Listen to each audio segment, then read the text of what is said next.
প্রতিদিন একঘেয়ে পটলের রেসিপি খেতে বিরক্ত লাগলে পটলের এই নতুন রেসিপিটি বাড়িতে একবার খেয়ে দেখুন, স্বাদ দেখবেন মুখে লেগে থাকবে।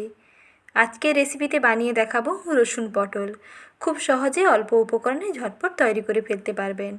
প্রথমেই দেখুন এখানে নিয়ে নিয়েছি ফ্রেশ টাটকা পটল। আর পটলগুলো যত নরম হবে এটা কিন্তু খেতে তত বেশি ভালো লাগবে, তাই একটু নরম পটল নেওয়ার চেষ্টা করবেন। পটলের বীজগুলো বেশি শক্ত হয়ে গেলে এটা কিন্তু খেতে বেশি ভালো লাগবে না, তাই এইরকম একটু নরম পটল নিয়ে নিয়েছি। প্রথমে পটলের খোসাটাকে এইরকম আলতো করে ছাড়িয়ে নিলাম এবং সাইডে এইরকম অংশগুলোকে একটু এইরকম ঘষে নিচ্ছি। খোসার শক্ত অংশটা একটু তুলে ফেলবো।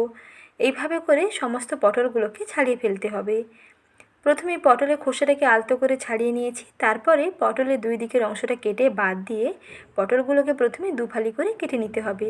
পটলগুলো নরম কিনা প্রথমে এইরকম দুফালি করে কেটে চেক করে নেবেন। পটলের বীজগুলো হলুদ হয়ে গেছে কিনা কিংবা পটলগুলো শক্ত কিনা এই রকম একটু কেটে চেক করে নিয়ে তারপরে পটলগুলোকে থেতো করতে হবে। প্রথমে দেখুন দুফালি করে কেটে নিয়েছি। পটলগুলো বেশ সুন্দর নরম আছে, বীজগুলো একেবারে সাদা আছে, অর্থাৎ পটলগুলো বেশ নরম। একইভাবে আমি সমস্ত পটলগুলো ছাড়িয়ে নিয়েছি। আর পটলগুলোকে তারপরে এইরকম দুফালি করে কেটে নিয়েছি, তারপরে ধুয়ে পরিষ্কার করে নিতে হবে। আর পটলগুলো দেখুন বন্ধুরা কতটা নরম। এই রকম নরম পটল হলে এই রান্নাটা খেতে কিন্তু আরও বেশি ভালো লাগবে। ভাত রুটি সবেতেই দেখবেন জমে যাবে। অবশ্যই একবার হলেও বাড়িতে ট্রাই করে দেখুন। এখন দুফালি করে নেওয়া পটলগুলোকে একটু শিলনোড়ায় ভালো করে থেতো করে নেব। একটু এইরকম শিলনোড়া দিয়ে ছেঁচে নিলে এই পটল রান্নাটা খেতে ভালো লাগবে। আর শিলনোড়া না থাকলে একটা গ্রেটার দিয়ে গ্রেট করে নিতে পারেন। একটা বড় ঝাঁঝরিওয়ালা গ্রেটারে ভালো করে গ্রেট করে নিলে এই রকম পটলের গ্রেটগুলো তৈরি হয়ে যাবে, তাতেও ভালো লাগবে। একইভাবে সমস্ত পটলগুলোকে শিলনোড়া দিয়ে ভালো করে থেতো করে নিচ্ছি। পটলগুলো কিন্তু বাটবেন না, শুধু নোড়া দিয়ে এইরকম একটু থেতো করে নেবেন। পটলগুলো থেতো করে নিলে এটা খেতে বেশি ভালো লাগবে এবং রান্না করতে সময়ও কম লাগবে। রোজ রোজ একঘেয়ে পটলের রেসিপি না খেয়ে এইরকম নতুন একটা রেসিপি ট্রাই করে দেখুন। পটলের এই নতুন রেসিপিটি অজানা হলেও বাড়িতে একবার বানিয়ে দেখুন, খেতে দেখবেন দারুণ লাগবে। স্বাদ মুখে লেগে থাকার মতন এই রসুন পটল। রসুন পটল একবার খেলে স্বাদ দেখবেন মুখে লেগে থাকবে, আর যাকে খাওয়াবেন বারবার রিকোয়েস্ট আসতেই থাকবে। কাউকে বলে না দিলে কিন্তু বুঝতেই পারবে না যে এটা পটল দিয়ে তৈরি। যারা পটল খেতে অপছন্দ করে তাদেরকে এই রেসিপিটি বানিয়ে দিন, তারাও দেখবেন চেয়ে চেয়ে খাবে। ছোটো থেকে বড় সবার দেখবেন ভীষণ পছন্দ হবে। তাই আর দেরি না করে ঝটপট হাতে মাত্র 5 মিনিট সময় নিয়েই তৈরি করে ফেলুন এইরকম একটা রসুন পটলের রেসিপি। কেমন লাগলো রেসিপি বা খেতে কেমন লাগলো কমেন্ট সেকশানে জানাতে কিন্তু একেবারেই ভুলবেন না। প্রথমেই দেখুন পটলগুলোকে ভালো করে থেতো করে নিয়েছি। আর এখানে নিয়েছি বেশ খানিকটা রসুন কোয়া। প্রায় 8 থেকে 10টা রসুন কোয়া আছে। রসুন কোয়াগুলোকে ঠিক একইভাবে একটু থেতো করে নিচ্ছি। রসুনটাকেও কিন্তু বাটবেন না, এইরকম একটু শিলনোড়া দিয়ে থেতো করে নেবেন। থেতো করে নিলে এই রসুন পটলটা খেতে বেশি ভালো লাগবে। এই রসুনগুলো একটু মুখের মধ্যে পড়লে আরও বেশি টেস্টি হয়।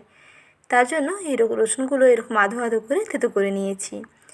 এদিকে পটলটাকেও থেতো করে নিয়েছি, আর এদিকে দেখুন রসুনগুলোকেও থেতো করে নিয়েছি। আর নিয়েছি চেরা কাঁচা লঙ্কা, আর লাগবে 1 চামচ কালো জিরে। এই কটি উপকরণ দিয়েই কিন্তু রান্নাটা তৈরি হয়ে যাবে, আর কিন্তু বেশি উপকরণ লাগবে না। সামান্য এই কটি উপকরণ দিয়ে দারুণ টেস্টি একটি পটলের রেসিপি শেয়ার করলাম। কেমন লাগলো কমেন্ট সেকশানে জানাতে কিন্তু ভুলবেন না। প্রথমে কড়াইতে বেশ খানিকটা সর্ষের তেল গরম করে নিয়েছি। গরম তেলের মধ্যে প্রথমেই দিয়ে দিলাম রসুন থেতো। থেতো করে নেওয়া রসুনগুলোকে একটু ভেজে নিয়ে তার মধ্যে দিয়ে দিলাম কালো জিরে আর চেরা কাঁচা লঙ্কা। সমস্ত কিছুকে ভালো করে একটু নাড়াচাড়া করে ভেজে নিচ্ছি।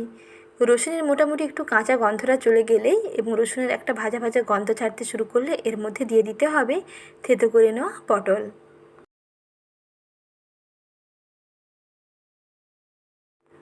পটলগুলোকে দিয়ে একটুক্ষণ কষিয়ে নেব। পটল থেকে কিন্তু একটু জল ছাড়তে শুরু করবে। পটলের মধ্যে এখন লবণ এবং হলুদটা দিয়ে দিচ্ছি। প্রথমেই তেলের সঙ্গে পটলটাকে একটু ভেজে নেবেন, তারপরে এর মধ্যে লবণ এবং হলুদটা দেওয়ার পরে আরও কিছুক্ষণ পর্যন্ত কষাতে হবে। 1/2 চামচ দিচ্ছি লবণ এবং 1/2 চামচ হলুদের গুঁড়ো। লবণ দেওয়ার পরেই দেখবেন পটল থেকে বেশ সুন্দর জল ছাড়বে এবং সেই জলেই পটলগুলো ভালোভাবে সেদ্ধ হয়ে যাবে। এখানে বাইরে থেকে আর এক্সট্রা করে জল অ্যাড করার দরকার নেই।